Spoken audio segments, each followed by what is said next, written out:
मित्रांनो, आजच्या व्हिडिओमध्ये पुन्हा एकदा महत्त्वाची रिक्रुटमेंट तुमच्यासोबत शेअर करणार आहे. आजच्या व्हिडिओमध्ये आपण CSIR म्हणजे Indian institute of chemical technology या सेंट्रल गव्हर्नमेंटच्या महत्त्वाच्या डिपार्टमेंटमध्ये फार्मसीसोबतच बाकीच्या डिपार्टमेंटचे सुद्धा वॅकन्सी जे आहेत ते सध्याच्या घडीला चालू आहेत. काय काय महत्त्वाची पात्रता याच्यासाठी असणार आहे, कोण कोण फॉर्म फिलअप करू शकतं, एज लिमिट काय असणार आहे, महत्त्वाच्या तारखा, सर्व महत्त्वाची अपडेट तुम्हाला मी आजच्या व्हिडिओमध्ये शेअर करेल. तर पोस्टबद्दल आपण जाणून घेण्याचा प्रयत्न केला तर फिजिओथेरपिस्ट ही एक पोस्ट आहे. त्याच्यानंतर मेडिकल लॅब टेक्निशियन ही एक पोस्ट याच्यामध्ये आहे. त्याच्यानंतर technician nursing, auxiliary nursing, midwife female अशी एक नावाने पोस्ट आहे. त्याच्यानंतर technician pharmacy dispensary health services म्हणजे फार्मसी ऑफिसर ही एक पोस्ट आहे. त्याच्यानंतर technician hospitality food beverages guest house अशा पद्धतीची एक पोस्ट. अशा जवळपास 5 ते 6 पोस्ट ही सेंट्रल गव्हर्नमेंटची परमनंट तुमची रिक्रुटमेंट प्रोसेस असणार आहे. फार्मसी ऑफिसरसाठी नेमकी काय पात्रता आहे तर तुमचं 10वी 12वी तुमचं जे आहे ते सायन्समध्ये झालेलं पाहिजे.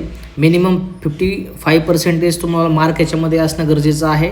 And 3 year of a work experience in a pharmacy at a hospital dispensaries primary health care centre in a ministry of a department organisation public sector undertaking autonomous body under the government of India or a state government अशा पद्धतीचा 3 वर्षाचा experience तुमच्याकडे असणं गरजेचं आहे. किंवा खाली दिल्याप्रमाणे standard or equivalent with a science subject with a minimum 55% mark and 2 year full time experience as a apprentice training from the recognise institute in a pharmacy. किंवा तुमच्याकडे 10वी झाल्यानंतर सायन्स झाल्यानंतर तुमच्याकडे 2 वर्षाचा अनुभव मॅन्डेटरी आहे. आता इथं डिग्री किंवा डिप्लोमाचा स्पष्ट उल्लेख केला नाही, पण कदाचित डी फार्मसी आणि बी फार्मसी जे दोन्ही स्ट्रीमचे विद्यार्थी आपल्या फार्मसीची यासाठी फॉर्म फिलअप करू शकतात.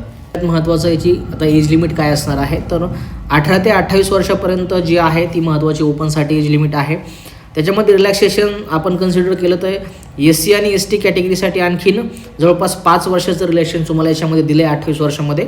त्याचबरोबर OBC आणि नॉन क्रिमिनलमध्ये विद्यार्थी येतात त्यांना 3 वर्षाचं रिलॅक्सेशन तुम्हाला याच्यामध्ये बघायला मिळेल. अशा पद्धतीचं 18 ते 28 ओपन. त्याच्यानंतर 18 पासून तर 28मध्ये तुम्हाला 5 वर्ष ॲड करायची आहेत SC आणि STच्या कॅटेगरीसाठी आणि 3 वर्ष तुम्हाला OBC किंवा नॉन क्रिमिनल ज्या विद्यार्थ्यांकडे आहे कॅटेगरीचे विद्यार्थी त्यांना 3 वर्ष ॲड करायचे अशा पद्धती एज लिमिट आहे. सगळ्यात महत्त्वाचं ॲप्लिकेशनची डेट आपल्यासाठी महत्त्वाची आहे.